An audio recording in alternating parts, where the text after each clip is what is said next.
So, hi and welcome to The Whiteout, your ultimate guide to skiing. I'm here, Dom Killinger from In the Snow magazine, and I'm here with... Yeah, hi Dom, Rob Stewart here. As always, I'm sort of deep in some kind of winter sports news story at the moment, one way or another. You wouldn't want it any other way, would you, Rob? Definitely not. We live for winter, right? Yeah, exactly. It's right here, isn't it? So just for any new listeners out there, we're going to come every 2 weeks with a brand new podcast, which will cover where can we ski now, so where the best snow is right now, what's hot in the news, which you're always great at, Rob. You always come with some great stories for us. And I didn't know you could ski there, places we wouldn't immediately associate with going skiing. Yeah, that's right, Dom. And we will also have a gear spotlight where we look at the gear that's caught our eye recently. Skiing on a shoestring, trying to find ways of skiing without busting our budget and then blow your budget. And finally, we look at anything amusing and nice that we've found in the last couple of weeks.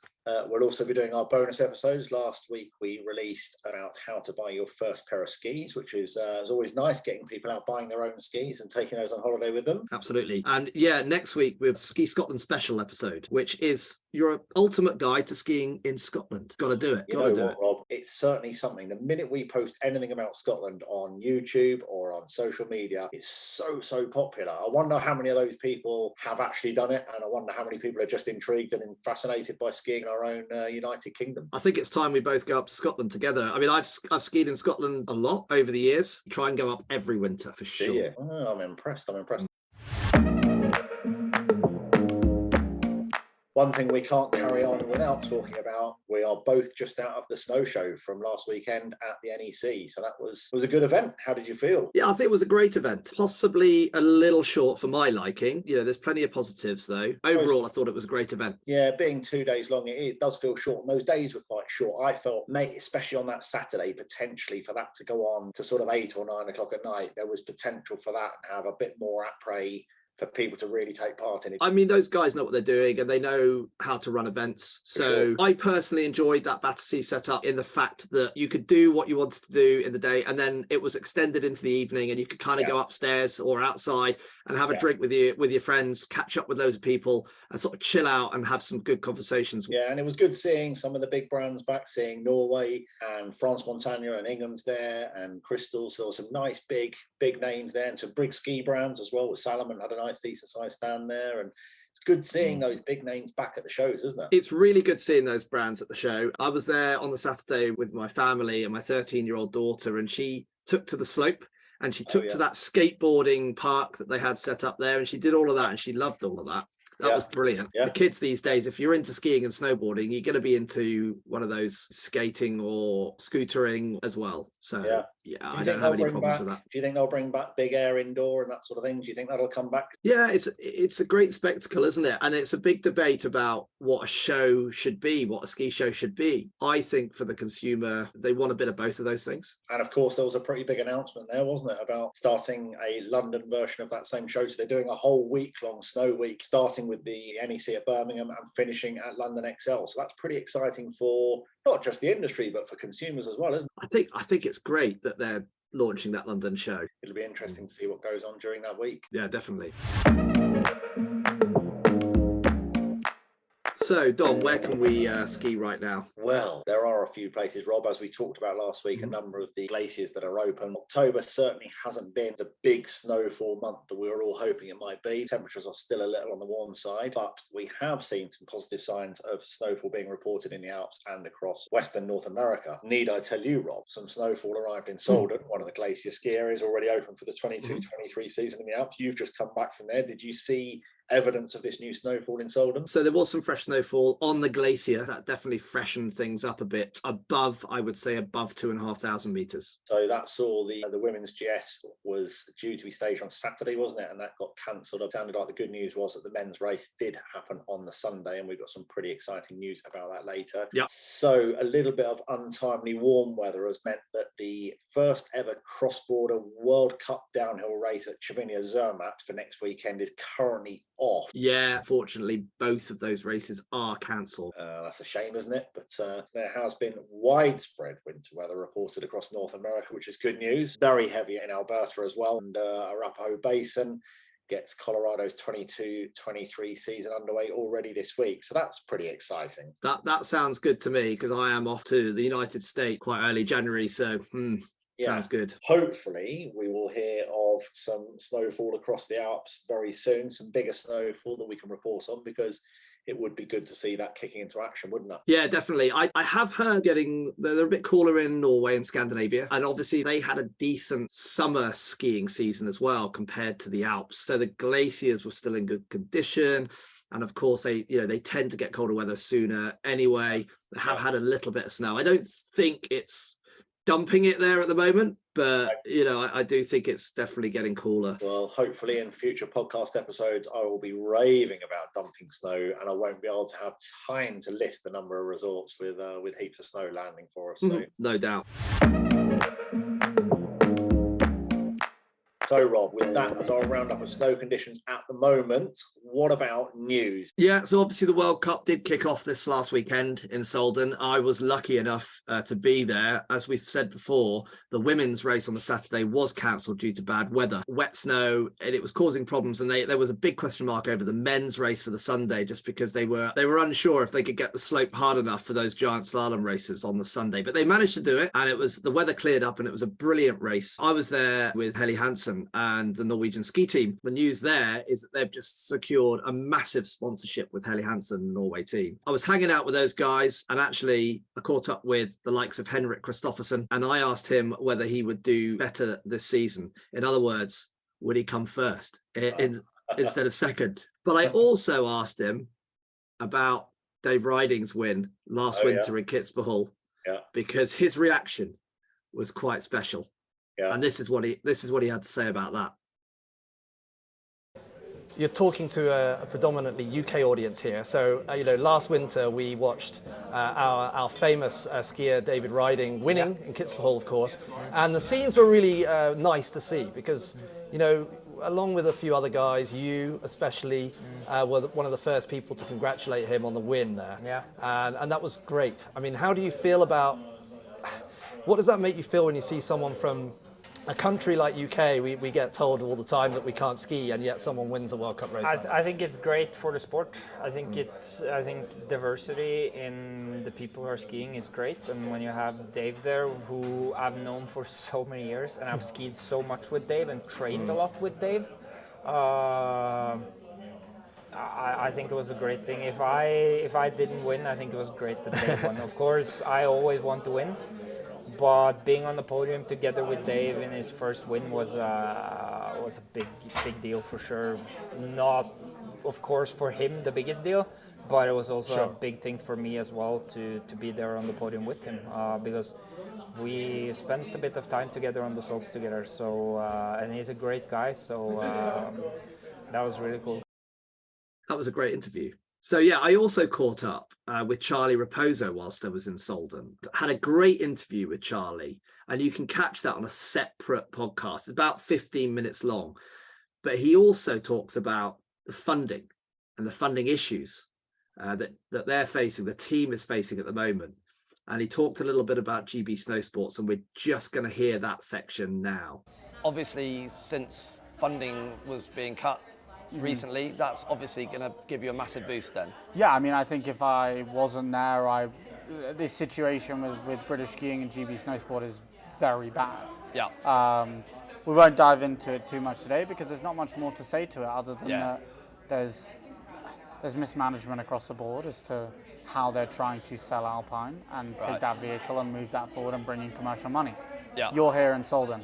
You've seen everything that's going on. You've seen this sport is healthier and more lucrative than ever. Yeah. Right? It's incredible. When you've got a 5 or 6 athlete team scoring World Cup points at the level that they are in Great Britain, and you see the excitement around British ski racing when you're at events, you can make some money out of it. So that's all I'll say on the matter. Yeah. I'm super lucky and fortunate to be at Van Der Red Bull Sports, where I have a serviceman from the company. Right. I have a load of other resources that come my way. Yeah. So my dependency on GB Snowsport is obviously still very much there. Of course. They're still the governing body that run my program. Yeah. But I am not drowning right now, as per se. I mean, there's obviously an opportunity, right, for brands. You talked about how successful this sport is. You can see it here in Sölden in the press conferences, the amount of people, the amount of exposure the sport gets. Yeah, I don't believe we're being sold in the right way as an Alpine unit. Yeah. We have a CEO that's never come to a World Cup race. She's been CEO for 4 years. Sorry, Right. but that's a statement that I'm just willing to put out there now. How can you understand the sport if you don't come and see it? Like, the hype that exists within I find that quite sport. incredible, actually. Yeah. The hype that exists within this sport and the energy, it's a mini Formula One. You've seen that. Yeah, sure. You're seeing it here. Yeah. This is not like any of the other winter sports that exist, except for maybe the X Games. Yeah, so it was really interesting from Charlie, and I think he really felt that those points had to be made. Great chance for you to get sat in front of him. So that was really good news, Rob. So it's definitely an interesting podcast to listen to for anybody who'd like to hear the full interview. So we've just talked about the downhill races in Zermatt and Cervinia. Those men's and women's events on subsequent weekends have been cancelled. It's very disappointing for the International Ski Federation. Yeah. They're coming under some fire for arranging races like that so early in the season. I mean, it was always a bit of a risk, but this is the worst case scenario. Yeah. And they probably realized that actually there wouldn't be a lot of fresh snow, but they planned on making a lot of snow, but they had some issues with that because of the warmer temperatures as well, combined with the lack of snow. Yeah. And I think that has really, and there were some other things going on with the glacier, and it was very tricky. So they had to cancel those two races. I can imagine the cost as well. Yeah, the cost and all of the disappointment for those resorts as well. Also on other news, I've seen Graham Bell has signed up with a Finnish clothing brand, Halti. Halti probably isn't quite as well known here in the UK, but it's been around a long time. So yeah, let's see how that develops and how much Halti we start seeing. The other bit of news, I've heard that some of the indoor slopes in Europe are planning to actually close down. Because they use enormous amounts of energy, especially in Germany. There's one or two in Germany that have said they're going to close. Most of them are staying open though. And ski resorts are universally saying they will definitely be operating pretty normally. I mean, there might be some exceptions to that here and there, but that's the kind of standard thinking right now. If you work in the financial sector in the City of London, you can participate again in the City Ski Championships, which has been relaunched between February 3rd and the 5th in Crans-Montana. Plenty of men in Lycra that shouldn't be in Lycra there. Yes, absolutely. Us included. Well, yeah, and there's plenty of people at World Cup ski races, as I saw this weekend in Sölden, that like to dress up themselves in Lycra and go skiing on the mountain and think that they are World Cup racers, but obviously they're not. I would have to get one of those muscle bodysuits underneath mine, I think. If you have to get a muscle bodysuit under yours, Dom, then I think I'd probably have to have 3 muscle bodysuits under mine.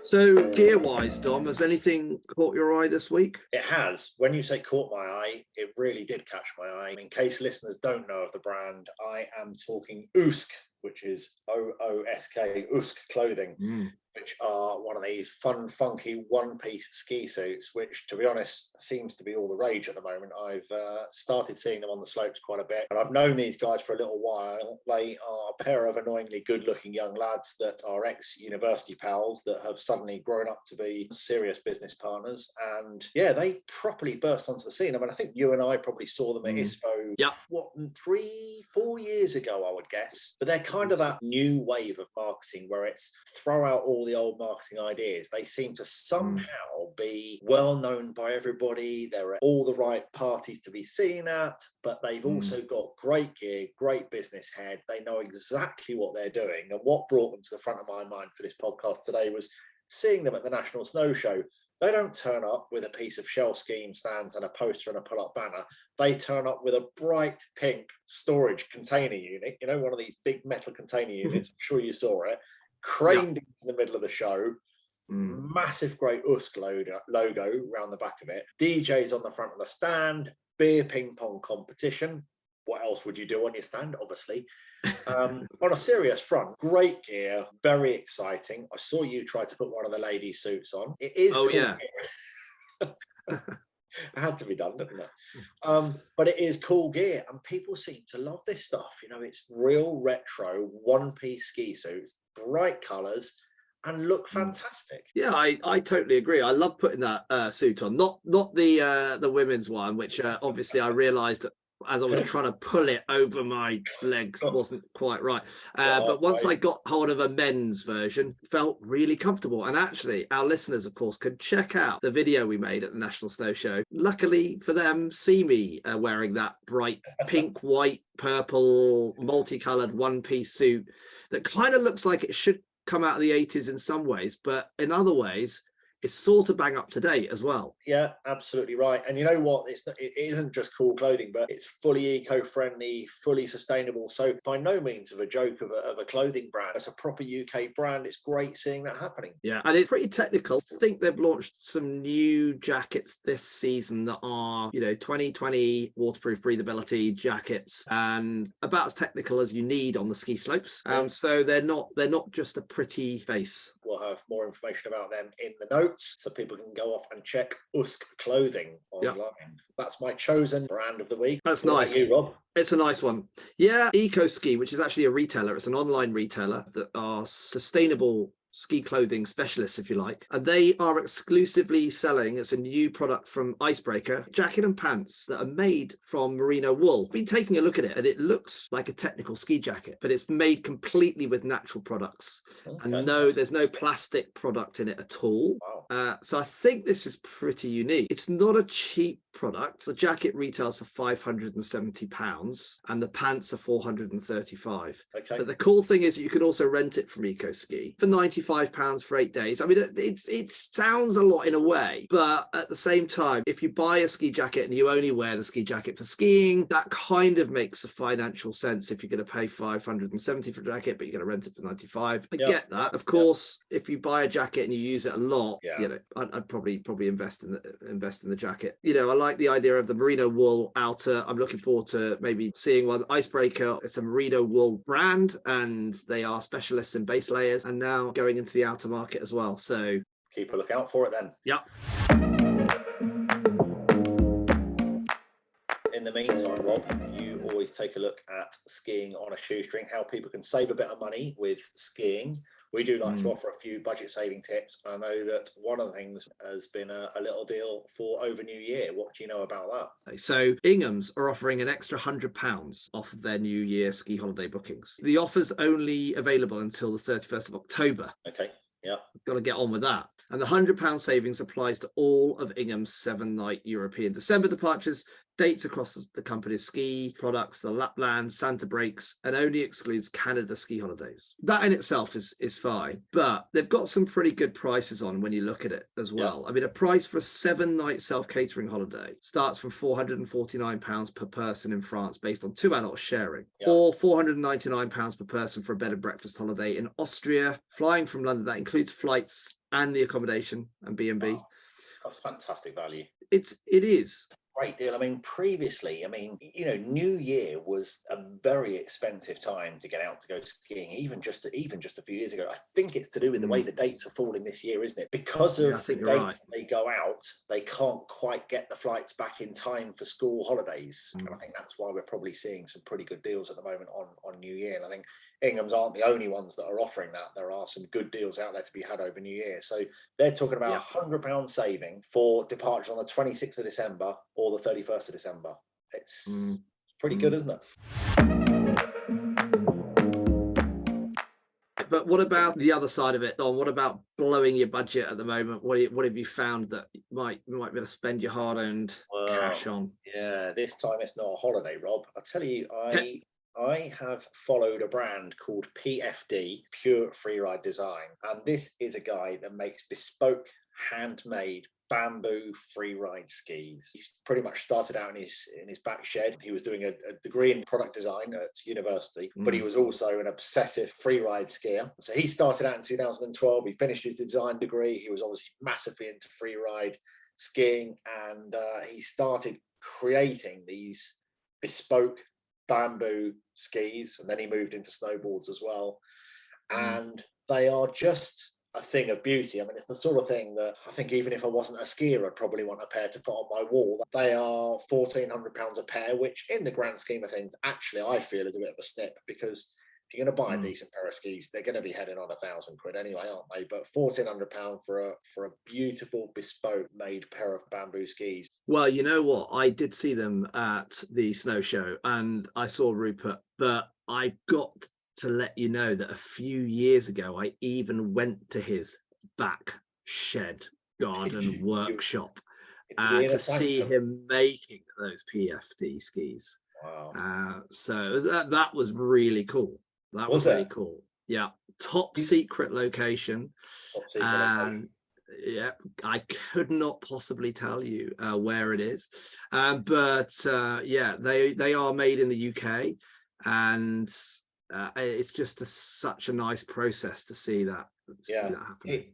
He really is the type of craftsman that they're just hard to come by nowadays. You know, that real creative, that real bare hands. You know, it's quite incredible to see nowadays, isn't it? I mean, he's got some pretty cool kit in his workshop where he makes the skis, and but he basically does it all himself. But it is, the process of making them is really amazing.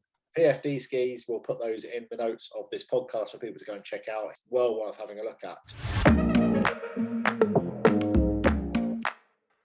So Rob, on the other hand, you also often blind us with ski resorts that we never even knew was a ski resort. So what have you got for us this week in terms of places we didn't know we could ski already? Yeah. I've always got to think of these places, but I did remember a few years ago, I visited some of the ski resorts in Kazakhstan, the Central Asian country. I think it's the 7th largest in the world. Wow. But it's huge. But on that southern edge, it's former capital city of Almaty. It sits on the Tian Shan mountain range. Okay. I mean, it's a spectacular mountain range. It's basically like an extension of the Himalayas.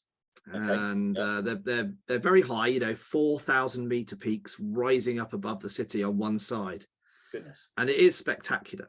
And then from Almaty, you can easily get up to the resort of Shimbalak. It's a pretty modern little resort. It's got its own accommodation up there as well, hotels and apartments.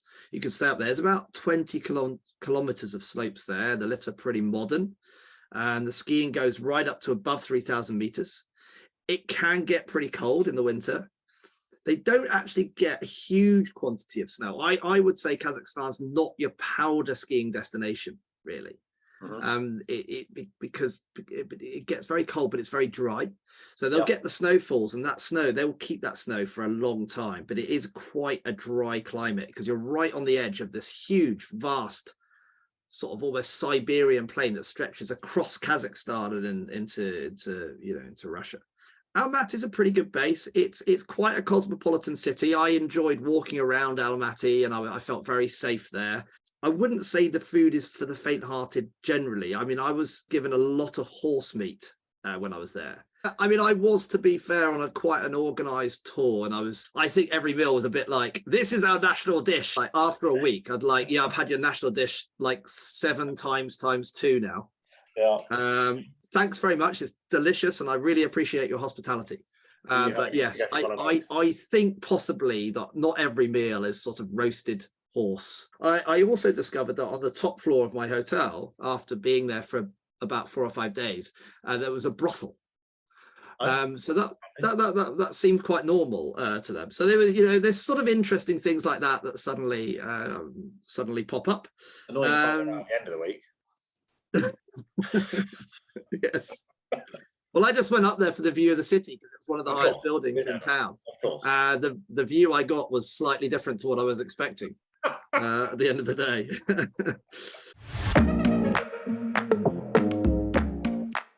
What about Dom? Have you found anything nice this week? Always finding something fun and nice. One of the things I heard about this week was the Shepherdess of the Stars, Rob. I mean, this doesn't come with a better brand than Shepherdess of the Stars on a French chairlift. So this is the ski resort, probably not particularly well-known ski resort, which is Le Collet d'Alvard, located in the Isère region of France. Great for people who like their night skiing, not just après skiing, but actual night skiing, because they have a number of ski runs that are floodlit, which is pretty cool. But you can also use the chairlifts for nighttime stargazing with the Shepherdess of the Stars, which is a lady called Nadej, who shares her passion for astronomy with family. So she jumps on that chairlift, takes you up to where it's far away from any light pollution, and you get a 90-minute telescope viewing of the star-strewn sky. Feels fantastic, doesn't it? I'm loving it. I mean, you know what? I'm sometimes quite cynical. I'm sometimes quite cynical about these sort of gimmicky things that ski resorts do and that happen in ski resorts. But actually, that does sound pretty cool. I would do that. I would drag myself away from the après ski and the nice meals and the glass of red wine that you have after a day skiing, and I'd go for that. Definitely. I think you could do that, and then you could go and do the night skiing. So you can still have your glass of wine and a bit of dancing. You can then go and do this, and then still come back and have an evening. I'm not sure if I'd have the energy for the shepherdess and the dancing afterwards, but I know what you mean. Have you found anything fun and fabulous this week? Well, on a very different kind of theme. I did see something this week, but from a company called Paul Cask, and they make helmet covers in the shape of fluffy animals. You're going to love that, Rob. You're going to look fantastic. I mean, personally, I don't think I would want to be seen dead wearing one. But, they do look like a lot of fun. They do. And there's loads of designs. There are rabbits and flamingos and dinosaurs. And they've even got a separate range with things like police helmets with flashing lights on them. Oh, wow. There's a luxury option with faux fur as well. So I was going to say something for everyone, but maybe not quite everyone. But yeah.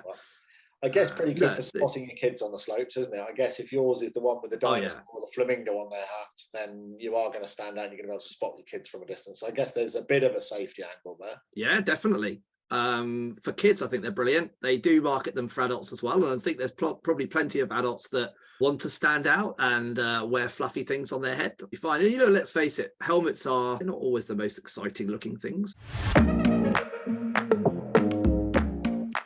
So that's all for this week, Rob. Where are you off to next? Anywhere exciting on your agenda? Birmingham. On Friday, but I am going to meet up with David Riding. Dave Riding. How exciting. That's going to be great. Can't wait to hear about that. So make sure you listeners out there, if you're loving what we're doing, then make sure you subscribe, tell your ski pals, and interact with us in any way you'd like. Check out our show notes if there's anything you'd like to take an extra look at. And you can also check out inthesnow.com or In the Snow Mag on Insta, Facebook, YouTube. Yeah. Thank you very much for everything this week, Rob. It's been good to chat as usual. Until next time. Absolutely. Thanks, Dom. Been great fun as always. See you next time. Good stuff. Adios.